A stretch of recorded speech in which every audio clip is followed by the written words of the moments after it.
Some of you may know Onlyjayus for her fun fact content or her racism allegations, or maybe you saw her Jubilee, but she's come back into my mind for one reason: her utter misunderstanding of Christianity. So today, I'm gonna show and correct all the things she said about the religion.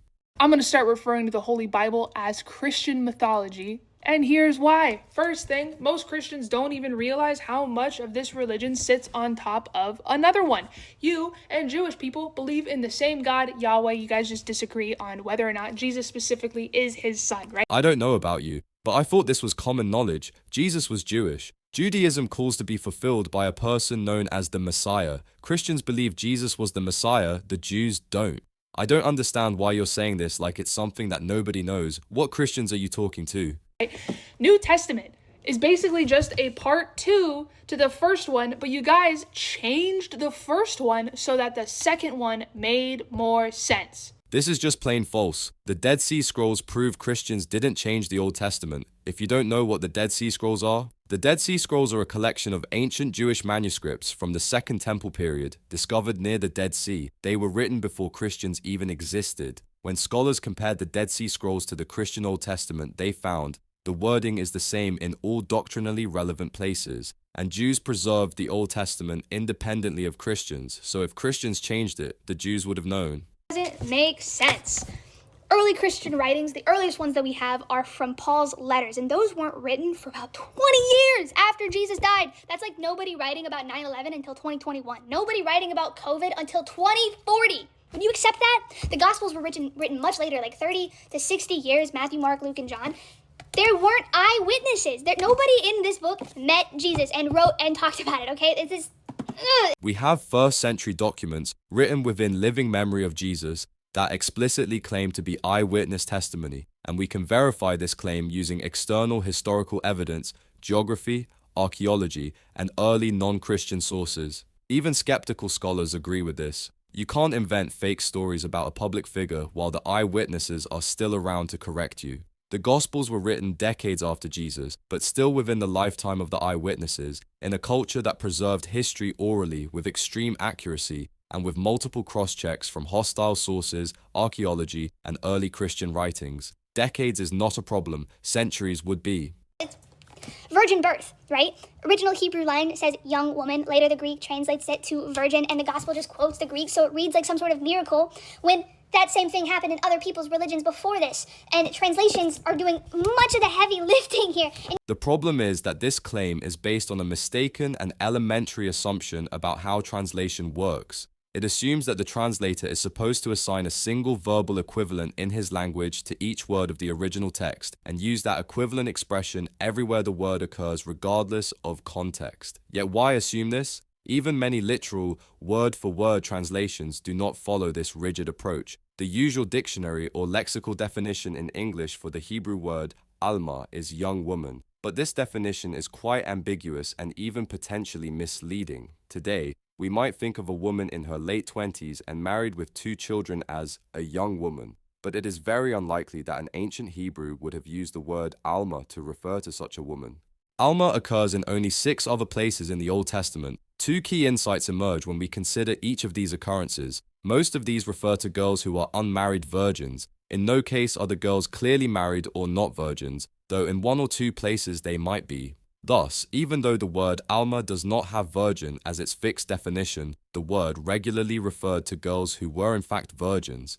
How is it that we as humans have built this entire society, okay? And the majority of the people here think that the reason for all of this is because 2,000 years ago, never mind that humans have been around for hundreds of thousands of years, okay? 2,000 years ago, there was a dude who was really cool. He was super nice. And to everybody, and he couldn't possibly have been human. He must have been God! People in the first century did not call someone God just because they were nice.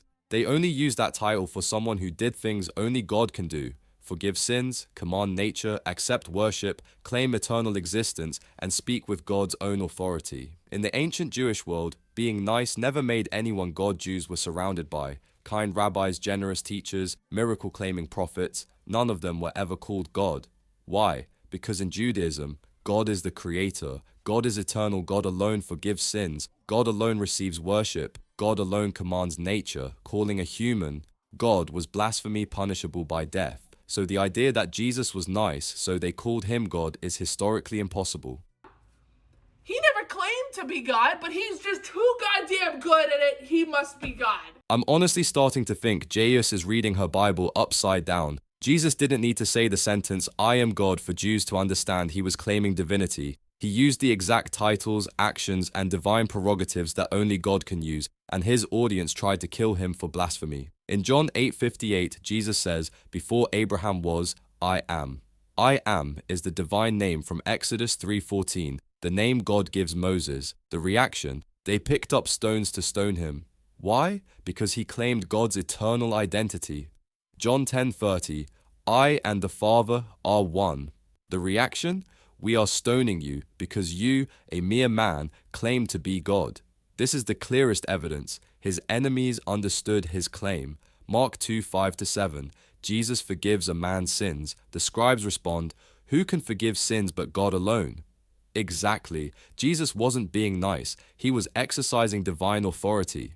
She also says Jesus has siblings, but I couldn't find the clip for some reason. But that's not true. Jesus was an only child, and the Bible saying he had siblings is a mistranslation of the Greek. Ignore the dog fur on my shirt. I am loved by giant creatures. I don't understand why it is that whenever, Christians get cornered into any sort of argument that I've been in with them, they're like, well, you wouldn't say that about Islam. Sure, okay. Dude, please stop. I genuinely don't understand how, you think that those are the only two options. It's like, oh, I must be Christian or else then I'm gonna have to be Muslim. What is wrong with you guys? I hate all of it. I hate all three Abrahamic religions. I really wish that humans would just evolve past it. This is just personal dislike, not an argument. Humanity doesn't evolve past something that built hospitals, founded universities, shaped human rights, ended slavery, inspired the scientific revolution, created the moral framework you're using to judge religion. You're standing on a moral platform Christianity built, then kicking the platform. Already. It doesn't make any logical sense.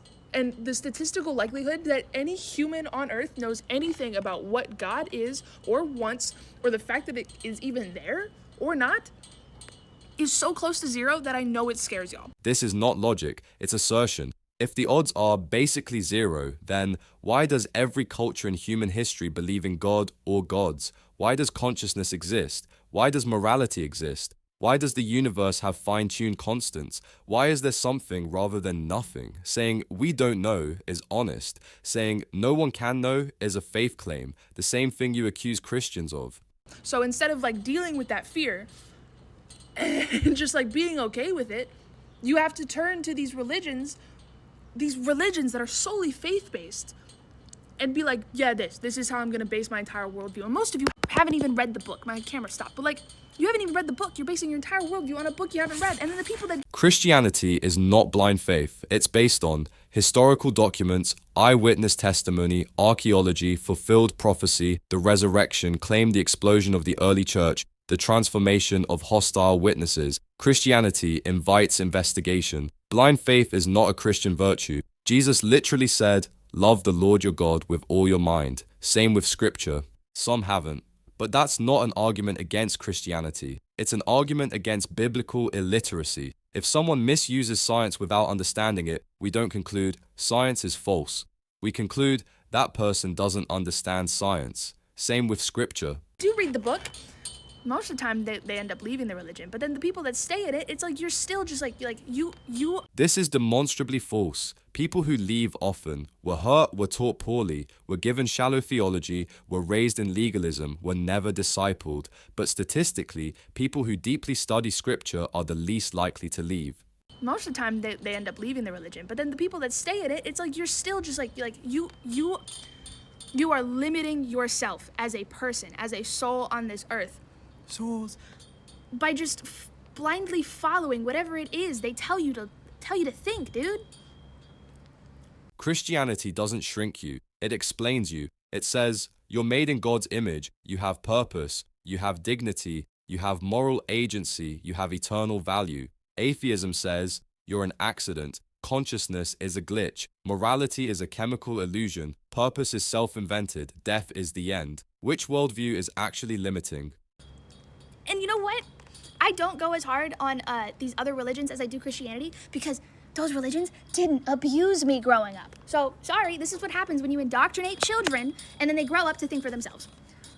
Nova agrees. And I'm gonna end on this, okay? You can believe whatever you want to believe. I respect you as a person. I do not respect your religion. I think it's harmful. I think it's gross. And to push it on people is just like, it's just ill. Like, get away from me personally, man. Go live your life over there. I'm gonna live my life over here. I think it's incredibly dishonest to make truth claims about the universe when it's way more truthful to just say that we don't know. We don't know. I don't know. I don't have answers for you. That might be a little uncomfortable, but at least it's not a lie. Your pain is valid. Your conclusion is not. If a doctor mistreats you, you don't conclude medicine is harmful. You conclude that doctor failed me. Bad Christians don't disprove Christ. I'm genuinely sorry you were hurt by Christians. Church hurt is real, and it can twist your view of God into the shape of the people who failed you. But your trauma isn't an argument against Christianity. It's an argument against bad Christians. Everyone makes truth claims about the universe. Even saying we don't know is a truth claim. Saying no one can know is a stronger truth claim than Christianity. Christianity says God revealed himself. You say God definitely didn't reveal himself. One of those is humble. One of those is dogmatic. Anyway, I'm gonna end the video here. Goodbye and God bless you.